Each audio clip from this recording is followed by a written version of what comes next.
یه آهنگ جدید تقدیم دوستان گل و تقدیم میکنم به شادوماد عزیز آقا میلاد اسلامی. حیدرزاده ماشالله.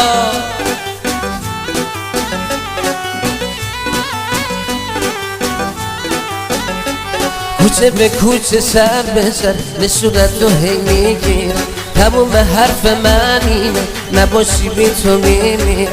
همه میگن که اون رفته خاطرشو میخوای چکن، غروب جمعه شاد هفته روزم فقط شده تکن، غروب جمعه شاد هفته روزم فقط شده تکن. من اون عاشق شب گردم نباشی من پره دردم، من اون عاشق شب گردم نباشی من پره دردم. مثل مجنون پی لیلا به دنبال تو میگردم، مثل مجنون پی لیلا به دنبال تو میگردم.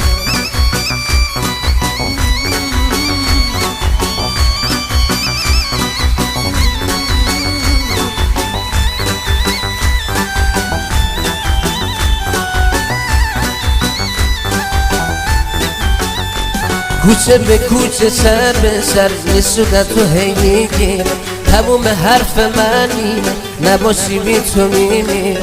همه میگن که اون رفته خاطرشو میخوای چکن، غروب جمعه شاد هفته روزم فقط شده تکن، غروب جمعه شاد هفته روزم فقط شده تکن. من اون عاشق شب گردم نباشی من پره دردم، من اون عاشق شب گردم نباشی من پره دردم.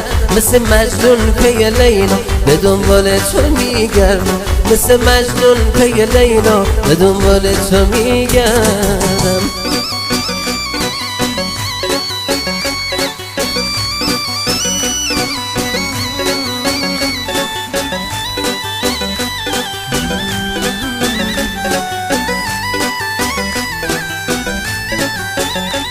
سری بزن به مجنونه به این عاشق دلخونه، ببین گرفتی دنیاشو که بودی بسته به جونه.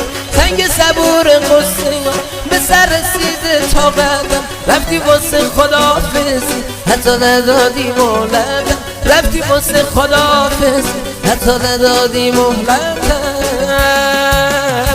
من اون عاشق شب گردم نباشی من پره دردم، من آن عاشق شب گردم نباشی من پره دردم. مثل مجنون پی لیلا به دنبال تو میگردم، مثل مجنون پی لیلا به دنبال تو میگردم. سالت میگردم حیدرزاده. ممنون شادوماد عزیز، متشکرم.